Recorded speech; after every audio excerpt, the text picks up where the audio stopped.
Hello everyone. In this section, we will see connecting the test bench and design.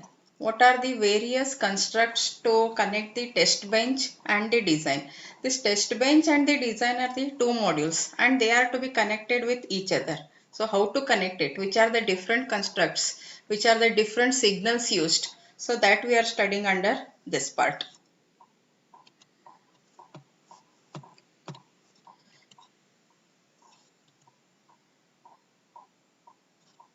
Now, there are several steps needed to verify the design. We will be doing the design and we have to verify the design. So, for verification of the design, we need the generation of the stimulus. Of course, the input has to be applied and we need to generate the stimulus. And we have to record the outputs or record the responses or capture the output.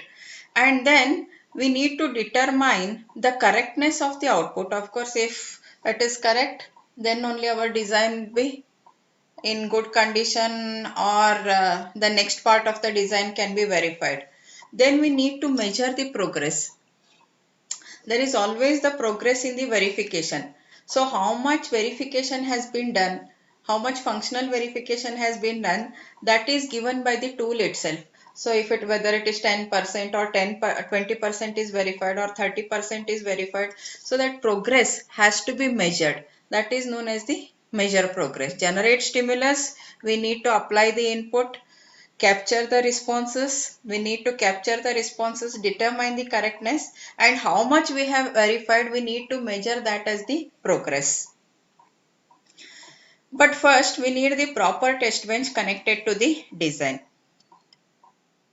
Now the test bench wraps around the design. Look here. This is the test bench design environment. What we have here, design under test, and here the test bench is wrapped around the design. Now from the test bench, the inputs are coming and those are the from the test bench the signals are coming, those are the inputs to the design under test, and the outputs from this are again going back to the test bench. If you see this, for the design under test, these are the input signal and these are the output signals. The output signals of the DUT are the input signals for the test bench, and the output signal of the test bench are the input signals of the design under test. This you have to remember. See, these are the inputs and the outputs of the DUT. The outputs of the DUT are the inputs of the test bench and the outputs of the test bench are the inputs of the DUT. In this way only we need to write the code. Now the test bench wraps around the design, sending in the stimulus and capturing the design response. And as we have discussed, the test bench forms the real world environment around the design, mimicking the entire environment. For example, we have seen in the introduction part, that is in the first module, we had seen the test bench consisting of AMBA, USB, PCI and SBI, and all those are present into the test bench module and it was connected for the DUT. So what exactly it is? So those are nothing but they are the equivalent components which generate the stimulus of that particular module. So it is like a they mimic the real world environment depending upon where exactly this DUT is going to be placed. So depending upon the DUT where it is to be placed, the entire environment has to be built up into the test bench. Therefore, the test bench forms the real world around the design mimicking the entire environment. For example, a processor model needs to connect to various buses and devices which are modeled in the test bench as a first functional models.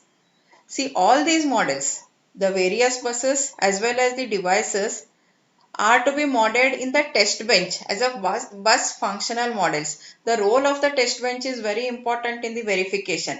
So everything has to be present into the test bench. A networking device connects to multiple input and output data streams that are modeled based on standard protocols. A video chip connects to buses that send in commands and then forms images that are written into the memory models. The test bench needs a higher level way to communicate with the design than Verilog supports and the error prone pages of the connection. We need a robust way to describe the timing so that synchronous signals are always driven and sampled at the correct time and all interactions are free of the race condition so common to Verilog models. Now this we saw now. This is a design under test and the test bench wraps around the design. Now in the real world, all the projects have two separate groups. This also we have discussed. One to create the design and one to verify it. The design team and the verification team. The specifications are supplied to both the teams. For design team, it is for development of the design and for the verification team, it is for the verification of the design. Each team has its own set of specialized skills such as creating synthesizable RTL code or figuring out new ways to find the bugs in the design. See, always there is a professional flight between the design team and the verification team. In the sense, the verification team always wants to find the bugs into the design. So it is just because when the product comes out to the market, it should be bug free. It should be the robust. That's why we say that always there is a fight between the design team and the verification team, and verification team always wants to find the bugs into the design and always design team wants to justify their designs.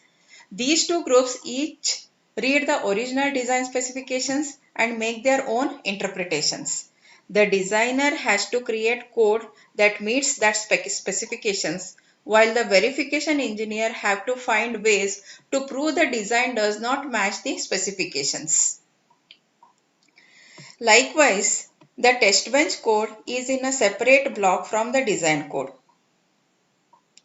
However, using a module to hold the test bench often causes timing problems around driving and sampling. So System Verilog introduces the program block to separate the test bench both logically and temporally. As design grow in complexity, the connection between the blocks also increase. Now as the connections also increase, then the proper programming or proper test bench code has to be written. Two RTL blocks may share the dozens of signals which must be listed in the correct order for them to communicate properly. Even one mismatch or one addition of the signal that also create the problem. One mismatched or misplaced connection and the design will not work. If it is a subtle bug such as swapping pins that only toggle occasionally. So if there is an occasional toggle also, if there is a bug, we may not notice the problem for some time. And worse yet is when we add a new signal between the two blocks. See, this means that the design has to be verified properly for each of the signal or for each of the toggle. Even that toggle is occasional also, then also there may be bug that should also be verified. Again, one wrong connection at any level and then the design stops working. Even there is a wrong connection, of course, as everybody knows, the design stops working. The solution is the interface. The System Verilog construct that represents bundle of wires with the intelligence such as synchronization and functional code. There is an interface. The solution for the System Verilog is the interface construct, which has the intelligence such as synchronization and the functional code. What is this interface? We will see. An interface can be instantiated like a module but also connected to ports like a signal. So what all interface, how to connect the test bench and the design, those we are studying under this part. Now see here, there is an example given.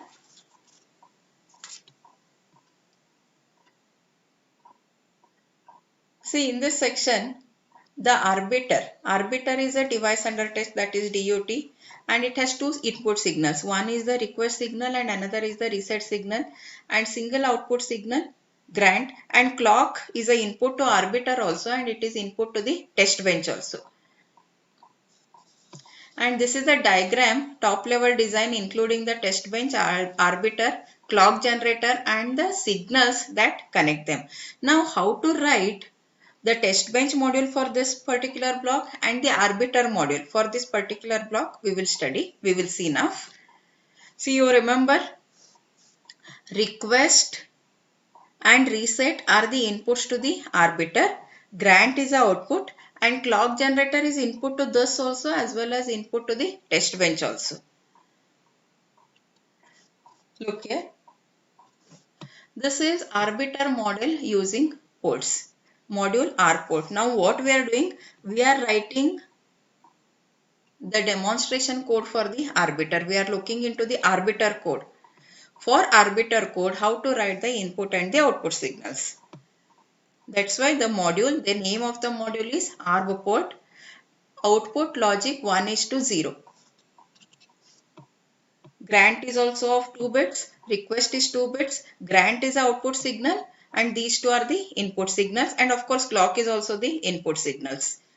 Therefore, logic 1:0, grant, which is output signal, and input signals we have input, logic, the data type is a logic 1:0, request, which is of 2 bits, and then input logic request. This reset is also input to the arbiter, then input logic clock. So like this, we define the signals for the arbiter, that is arbiter is a device under test. Next we have the code always at pause edge of the clock or pause edge of the reset begin. Some code is there, end module. Now we are interested how to write this part now. How to write the signals for the arbiter. Arbiter is of course the device under test here in this case. And how to write the signals for the test bench and also into the top module. Now let us see how to write the signals in the test module, that is test bench. Module test. I told you the output signals of the DUT are the inputs to the test bench and the outputs of the test bench are the inputs to the arbiter. In the same way it has to be written here also as the inputs and the outputs. See here, input logic grant. Looking at the figure again. See, this is output and which acts as an input to the test bench. And these two are the output signals of the test bench, request and the reset.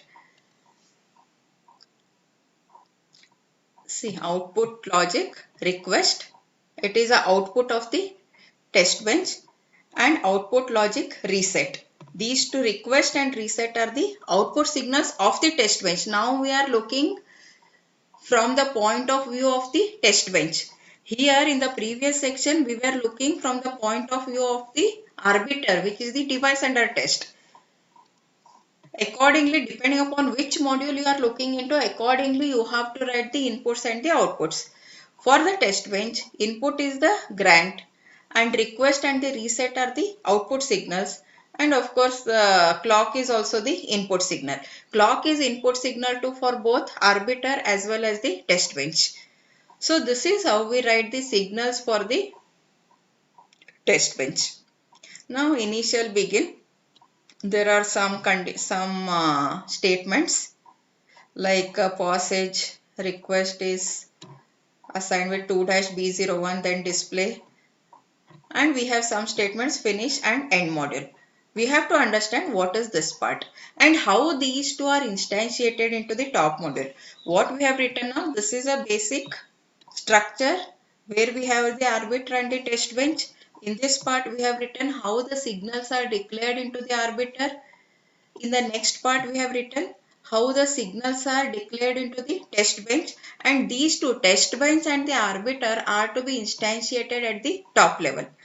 So it is a top level netlist without an interface. There is an interface construct I told you. So this structure or this code is without using the interface. Module top. And what are the signals? Those are to be written. Logic 1:0, grant, request. These two are the signals of 2 bits. And logic clock 0, logic clock equal to 0 and reset. Always at #5 clock is turned to invert of clock. See here, arb port. What is arb port? Arb port is the name of the module name for the arbiter. That has to be instantiated. ARB port A1. The name of that is A1, and then the signals are to be given. Which are the signals here? Grant, request, reset and clock. Here also grant, request, reset and clock. So the arbiter is instantiated over here. So next the test has to be instantiated. The name of this module is test. Therefore the test is the name of the module. Then for this the name has to be given as some name T1, user defined name T1. So here user defined name was A1, here it is T1. And which are the signals? The signals here declared are grant, request, reset and the clock, grant, request, reset and the clock, and end module. This is the top module, how we write when the test bench and the DOT are combined together. Remember the test bench here wraps around the DOT, and test bench mimics the real world environment. Whatever is the real world environment, all those components are present into the test bench. We will continue in the next section.